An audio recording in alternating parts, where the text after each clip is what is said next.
संयुक्त परिवार के एक पति पत्नी में काफी बड़ा झगड़ा हुआ। यह झगड़ा उन छोटे मोटे झगड़ों से ज्यादा गंभीर था जो हर पति पत्नी में सामान्यतः होता है, क्योंकि इस झगड़े में एक दूसरे की आलोचना करते करते बात इतनी बिगड़ गई थी कि पति पत्नी एक दूसरे से अब तलाक मांगने तक बातें करने लगे थे। संयुक्त परिवार के बाकी के सभी लोग बहुत परेशान हो गए और वह सब किसी तरह इन दोनों को समझाकर इस झगड़े का अंत करना चाहते थे। जब सभी के प्रयास काम नहीं आए तो वे लोग पति पत्नी के इस जोड़े को घर के सबसे बुजुर्ग सदस्य यानी दादाजी के पास लेकर गए। जब दोनों पति पत्नी दादाजी के कमरे में प्रवेश किए तो दादाजी ने उन दोनों को बैठने के लिए कहा और फिर पूछा कि बताओ तुम्हारी समस्या क्या है। दोनों पति पत्नी एक साथ बोल पड़े और एक दूसरे पर आलोचनाओं की झड़ी लगा दी। जितनी कमियां पत्नी अपने पति में गिना रही थी उससे ज्यादा कमियां पति भी अपनी पत्नी में गिना रहा था और कई मिनटों तक ये सिलसिला चलता रहा। दादाजी ने भी इन दोनों को नहीं रोका और इनको अपना अपना गुस्सा एक दूसरे पर उतारने दिया।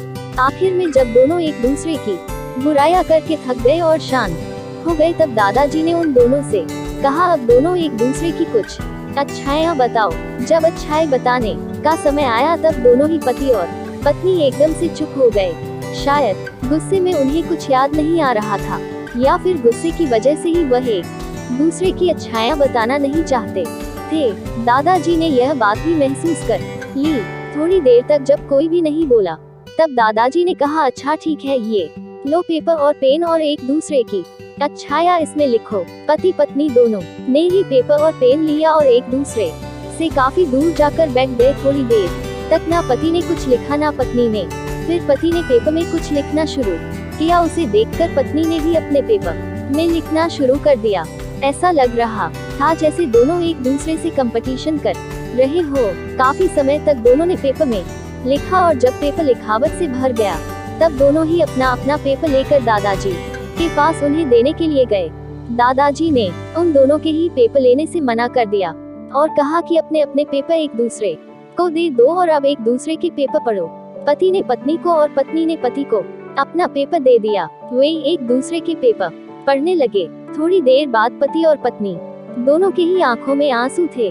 पेपर में अपने बारे में लिखी अच्छाइयाँ पढ़कर पत्नी तो फूट फूट कर रोने लगी।